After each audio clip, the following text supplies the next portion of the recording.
serious. Redditors who witnessed a murder, what is your story?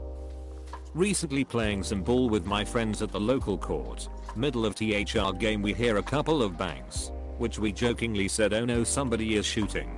Thinking it was firecrackers, because that's extremely common. Sometime later, we are walking back, and see it. Turns out, this lad wanted to get back with his girl. Brought a plushie heart and stuff. She said no. He pulls out a gun. Shoots her a couple of times and kills himself. There are still bloodstains there. Wow. I'm going to tell my boyfriend's story because he isn't on Reddit. My BF was at a bar with a group of friends. It was a pool hall bar in a not great part of town. While they were in the bar, they saw two men in a different group getting a little rowdy and fighting. But nothing out of control. Closing time comes, and everyone leaves, as everyone is heading to their cars. Boyfriend and his friends are almost to their car when they hear arguing back by the bar in trance. The two men who were fighting in the bar before were now screaming at each other. The fight continued to escalate. One whipped out a gun from his belt and shot the other one. Guy who was shot instantly drops. Meanwhile my boyfriend and all his friends are hiding in between cars trying not to get shot as well in case that's where that situation was headed. The murderer just runs off. He was caught and is serving time now, but the guy who got shot apparently just died on scene. Guy who got shot's brother was with him too and was wailing for help as he watched his brother die. BF says they called 911 and went immediately to the police station to make a statement. BF even had to participate in a lineup identification test. Damn. That's the kinda shit that ducks up the lives of everyone involved. Directly or indirectly. It's bad enough watching as a bystander. Can't even begin to imagine what the victim's brother must have been going through. Used to work at a movie theater. I would change the sign near the road in the middle of the night. I saw a taxi pull up to the bus stop. It stayed there for quite some time. That's what caught my attention was how long it was there for. Saw a dude get out and quickly walk away. A week later I was changing the sign again, and I hear a voice below asking me to come down. After he showed me his badge I obliged, and he asked if I had seen anything weird the week before. I replied, only that a taxi had sat there for a while and a guy got out. I had to then go look at lots of mugshots. Turns out I was the sole witness to some poor bastard's murder without even realizing it. Wish I had a better look at the guy, so I could get him some justice. Wait, so who died? The taxi driver or someone else? Sorry for the confusion. The guy that I saw get out had stabbed the taxi driver to death. A couple of years ago, when I was still in college, I was coming back to my dorm room at night when I heard 2-3 loud pops and someone screaming in pain. I went up to my room and out the window saw a handful of cops blocking off the street around the corner from my building. Turns out the campus police received an anonymous tip that a man was armed outside the dorm down the street from mine.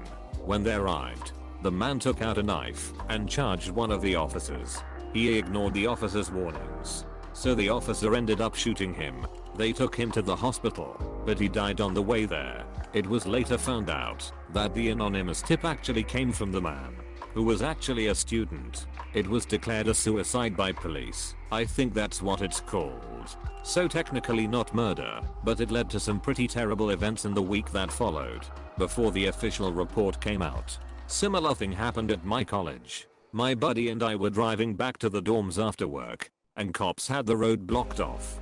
So we couldn't park near our dorm, and had to park in the far off lot. When we walked back, there were still cops, but they were letting us pass. Apparently a car chase ended on our campus, near our dorm, and the guy tried to shoot the cops, so they returned fire and killed him. Maybe 10 minutes before we got there the first time. They had just let all the dorms off lockdown when we walked up from the far parking lot. Was going to work one day when a van hit a cyclist. Saw the person fly through the air. Looked like a mannequin. I kept talking to the body, but with blood coming from his ears, I knew he was dead. Unfortunately they never released the name of the victim. I would have liked to have visited the grave. Some of the other witnesses were messed up, but I was, and still am, okay with it. I read that one's hearing is the last thing to go if I'm ever in that bad situation again.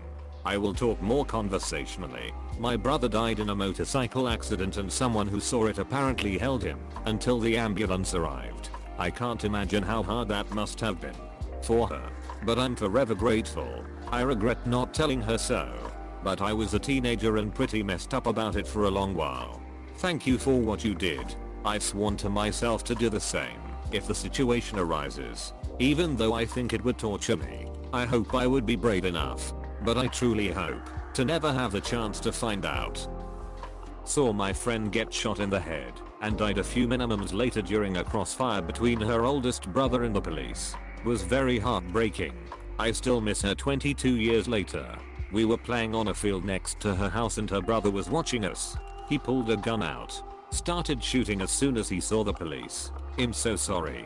That's heartbreaking.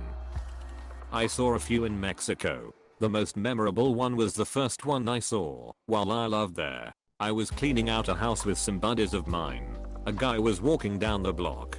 We heard gunshots. I looked out the window and there was that same guy laying out on the sidewalk. A black pickup truck sped by. I think there were 4 guys on back, all with bandanas covering their faces, all with guns in their hands. The thing that stuck with me is they all looked younger than me. I was 22 at the time. According to the paper that was released right after he was from out of town, and likely they mistook him as someone else. He was 17.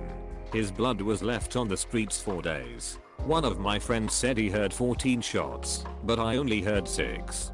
I have the whole experience written down as it was so foreign to me.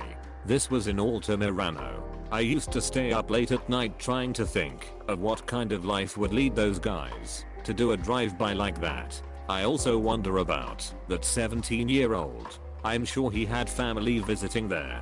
From my understanding, that sort of thing isn't that uncommon in certain parts of Mexico. I actually know a guy who runs a non-profit down there that works to help get kids out of the prison system before the cartels can recruit them. Funny how prison, which is supposed to be correctional, so often just turns out to be a training camp to turn petty criminals into even worse criminals. Here in South Africa, in certain parts, we have the 26, 27 and 28 gangs, all prison gangs, with people recruited in prison, then being even worse pieces of shit once they are out of prison.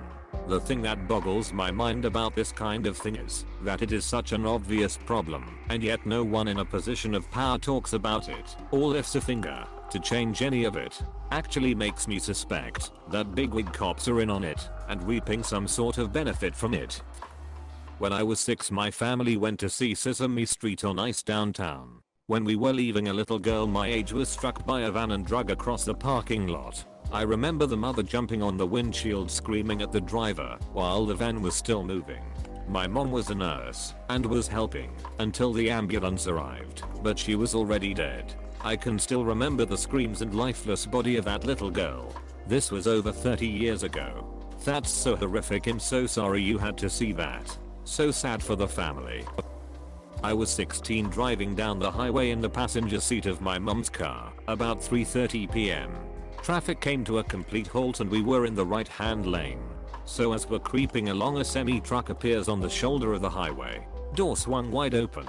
As we move past, there is a trail of blood down the doorstep onto the concrete and then leading about 20 feet further down the road. As we crept further, the trail of blood ended with a man lying face up completely covered in blood. There were no police or ambulances there yet. This was on a highway in the suburbs of a major metropolitan area in the US, so plenty of people saw before the scene was taken hold of by emergency services. Turns out the truck driver had a partner with him.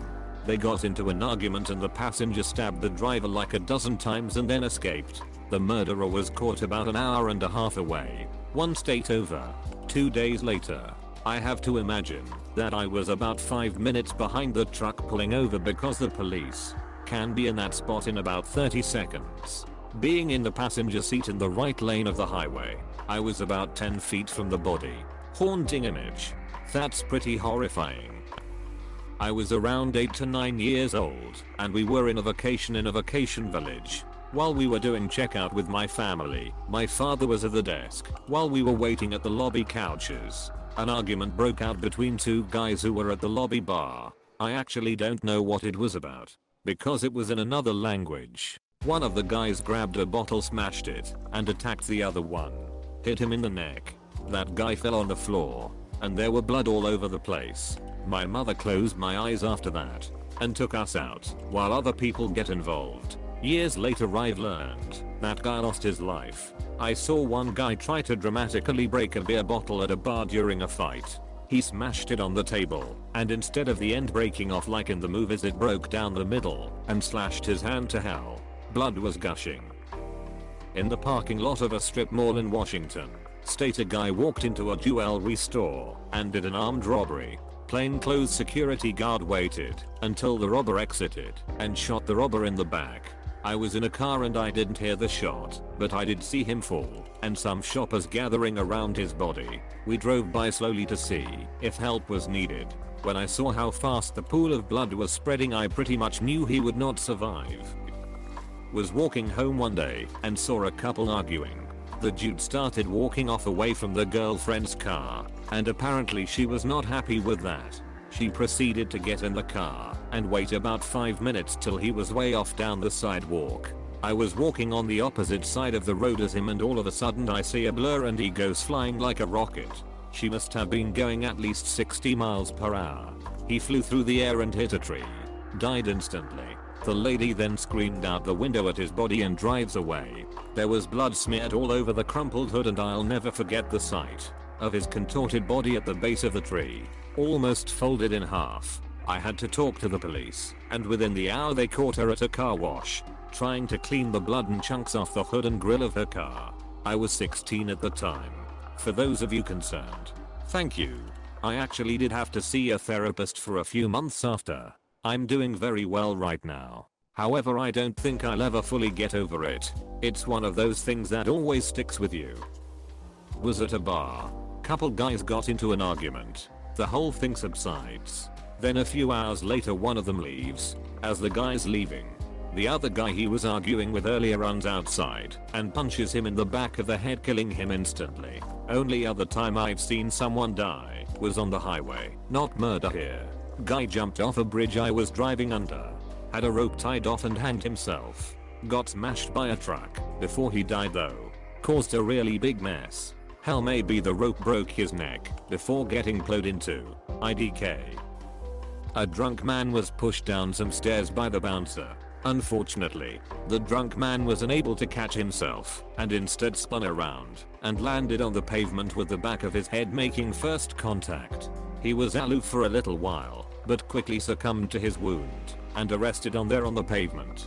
He was declared dead 15 minutes later in Ed after being transported by ambulance. There was no CCTV or clear evidence of malicious intent that would hold up in court, and the man was known as a drunk and had no friends or family. It was ruled an accidental death. I had to walk past that spot most days going to work, and will never forget his face. The look of mystified horror followed by the glassy-eyed slack-jawed expression that come with death. I was the medic that transported the man. I was by his side from start till the declaration. One of the most visceral experiences of my career thus far. Please don't forget to like and subscribe if you enjoyed watching this video. Leave your thoughts in the comments below.